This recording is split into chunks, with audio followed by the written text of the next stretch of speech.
الصور اللي انت شايفها قدامك دي مش مجرد صور لأشخاص كده وخلاص. ورا كل واحد من دول حكاية أغرب من الخيال، علشان في الآخر يتجمعوا مع بعض ويعملوا حاجة مش ممكن حد يتخيلها. فيهم الجبان اللي اشتنوا سايقه، اللي ما بيعرفش ياخد قرار لوحده، وفيهم البنت اللي جواها حقد وغل الدنيا كلها، وفيهم اللي ما عندوش قلب ولا رحمة، وزي ما بيقولوا كده يقتل القتيل ويمشي بجنازته. ويمشي بجنازته. هو ده اللي اغتصب لي. الجملة دي قالتها بنت، ومن بعدها قلبت حياة شباب كتير قوي، منهم اللي اتقتل ومنهم اللي عمره ضاع. القصة دي حصلت في 2012 في انجلترا، وتحديدا في رومفورد. المنطقة دي المعروف عنها ان فيها نسبة فقر كبيرة، فيها فوضى، فيها نسبة جريمة. بس بالرغم من كل ده برضه كانت أول مرة تحصل فيها جريمة بالشكل ده. الحكاية كلها بدأت لما رجال الأمن تلقت بلاغ من بنت. البنت كانت بتقول في البلاغ إنها عايزة تبلغ عن مكان جثة تم دفنها، وإن القاتل رايح نفس المكان تاني النهاردة علشان يقطع صوابع الجثة ويخلع أسنانها علشان الطب الشرعي ما يتعرفش عليها. المهم الشرطة وصلت للمكان، وفعلا اتضح إن كلام البنت دي صحيح، ولقوا الجثة. ومفيش شوية ولقوا شابين وبنت جايين عليهم، قبضوا عليهم على الفور وطلعوا بيهم على اسم الشرطة. المنظر اللي لقوا بيه الجثة كان بشع بمعنى الكلمة، حرفيا الجمجمة بتاعت الجثة كانت متحطمة. خليني أقول لك إيه اللي حصل. شاب اسمه لوك هاورد كان عنده 18 سنة. لوك كان عايش مع أهله في نفس المدينة، وحياته كانت تقريبا كده عادية زي معظم الشباب، بس مش بالظبط قوي، لأن كان عنده بعض المشاكل. منهم مثلا إنه كان ضعيف شوية، يعني جسمه ما كانش بيتحمل أي حاجة، وده كان مسبب له إحراج كبير وسط زمايله. المهم مرت الأيام ولوك كبر وساب بيت أهله وراح عاش مع واحدة صاحبته اسمها هانا بيك. الاتنين كانوا بيحبوا بعض وعايشين في حياة طبيعية وكل شيء تمام لحد هنا، وكل حاجة زي الفل. وتمر الأيام وهنا تخلف من لوك ولد. وخلي بالك كل ده ولوك عنده 18 سنة. وتعالى نقدم بقى بالزمن شوية ونيجي لليوم اللي حصلت فيه كل حاجة، وتحديدا كان يوم الحد 27 مايو سنة 2012. في اليوم ده لوك اتخانق مع هانا وساب لها البيت. وفي الفترة دي أصلا كان في بينهم مشاكل كبيرة، وده طبيعي جدا لأن الاتنين كانوا صغيرين ومش مستعدين إن هما يتحملوا مسؤولية أطفال. لوك وقتها أصلا كان لسه بيدرس. المهم لوك في اليوم ده كلم مجلس البلدة علشان يشوفوا له مكان يقعد فيه، مش يقعد في الشارع يعني. واحنا بنقول إن المنطقة دي فيها نسبة فقر كبيرة ونسبة جريمة، فأكيد مش هيقعد في الشارع.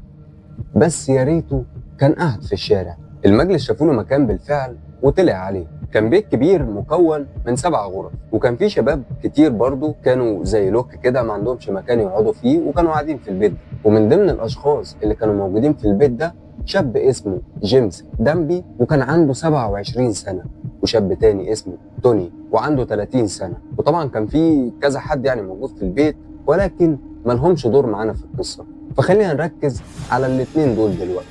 نيجي بقى لتوني أوتول اللي عنده 30 سنة. بالرغم من إنه يبان قوي، ولكنه كان جبان جدا وما كانش بيعرف ياخد قرار لوحده، وكان دايما بيمشي ورا أي حد. أما بقى جيمس دامبي فكان معروف عنه إنه قوي وقلبه ميت وما بيخافش من حد، وكان ميال جدا للجريمة، ولما كان بيعمل غلط كان بيتباهى بيه. وبالرغم من كده الاتنين رحبوا بيه جدا وعرفوه الأوضة اللي هو هيقعد فيها. والأوضة اللي كان لوك هيقعد فيها كانت في الدور اللي فوق، لأن زي ما قلنا البيت كان مكون من 7 غرف. 5 غرف كانوا في الدور الأرضي، والغرفتين الباقيين كانوا في الدور الأول. ولوك الأوضة بتاعته كانت في الدور اللي فوق. المهم لوك طلع على الدور اللي فوق ودخل الأوضة اللي هو هيبات فيها علشان يرتاح. ومن هنا بقى بدأت كل حاجة. البيت اللي كان قدام بيت الشباب دول كانت ساكنة فيه بنت اسمها إيما هول. إيما هول كانت واقفة في الأوضة بتاعتها عادي، ولمحت من الشباك بتاعها لوك وهو واقف في الأوضة. أول ما شافته اتجننت ونزلت بسرعة من بيتها وراحت على بيت الشباب دول وفضلت تخبط. هي كانت متعودة يعني إن هي بتروح وبتقعد مع الشباب دول عادي. وبالمناسبة إيما هول دي كان عندها 21 سنة. المهم فتحوا لها ودخلت وهي عمالة تزعق وتهلل ومحدش فاهم أي حاجة، لحد ما قالت ان لوك اغتصبها. الكلام ده كان من فتره، وانها رفعت عليه قضيه وما عرفتش تاخد معاه لا حق ولا باطل، وهي جايه هنا بقى النهارده علشان تاخد حقها منه. وقالت بصوت عالي I am going to kill him، انا اللي هقتله. الشباب طبعا سخنوا، ازاي انت اللي هتقتليه واحنا موجودين؟ جيمس طلع على الدور اللي فوق ودخل الاوضه بتاعت لوك وواجهه بالكلام ده، وطبعا لوك انكر وقال ان الكلام ده كله غير صحيح. جيمس طلع الموبايل بتاعه وصوره صوره وهو قاعد، ونزل تاني للدور اللي تحت وورى قيمة الصورة علشان يتأكد إذا كان ده هو فعلا ولا لأ. ولما قيمة أكدت إن هو ده فعلا الشخص اللي هي قصداه، طلعوا الثلاثة على فوق، جيمس دامبي وتوني أوتل وإيما هول. دخلوا الأوضة وفضلوا يعتدوا عليه بالضرب. مش هتصدق، فضلوا يعتدوا عليه بالضرب قد إيه؟ 2 ساعة متواصلين، لحد ما خلاص قرروا إنهم يخلصوا منه.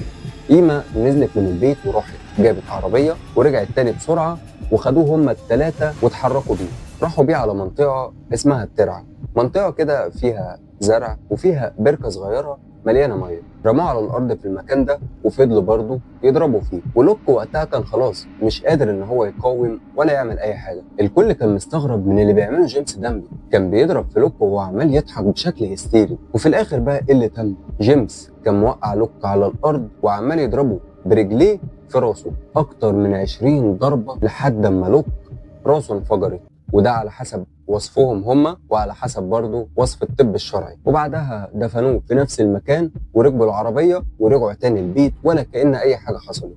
إيما وتوني كانوا مستغربين من اللي جيمس عمله، والمصيبة إنه عمال يتباهى باللي عمله، يقول أنا اللي قتلته كأنه عمل إنجاز. والمصيبة الأكبر بقى لما جيمس قال لهم على اللي في دماغه. قال لهم احنا تاني يوم هنروح نفس المكان ونطلع الجثة ونقطع صوابعها كلها ونخلع سنانها. طب ليه يا عم هنعمل كده؟ علشان محدش يتعرف عليها، لان زي ما قلنا المنطقة دي كان فيها نسبة جريمة، فطبعا الموضوع ده ما كانش جديد عليهم، كانوا بيشوفوا القتل والكلام ده عادي، فكانوا عارفين الطب الشرعي ازاي بيفحص الجثة وازاي بيتعرف عليها. فهم كانوا عايزين يمحوا حاجة زي كده، او مش هم كلهم بالتحديد، يعني جيمس دامبي هو اللي كان عايز يعمل كده. وهنا بقى إيما خافت وعملت حاجة غريبة جدا، مسكت الموبايل بتاعها واتصلت بالشرطة وبلغتهم على اللي حصل وعلى اللي لسه هيحصل. وطبعا لما الشرطة راحت على المكان واكتشفوا فعلا ان كلام إيما صحيح، انهم لقوا الجثة في المكان اللي قالت عليه، وبعدها بشوية لقوا الثلاثة جايين عليهم، قبضوا عليهم وطلعوا بيهم على اسم الشرطة. طيب نيجي بقى لاعترافاتهم في الاسم.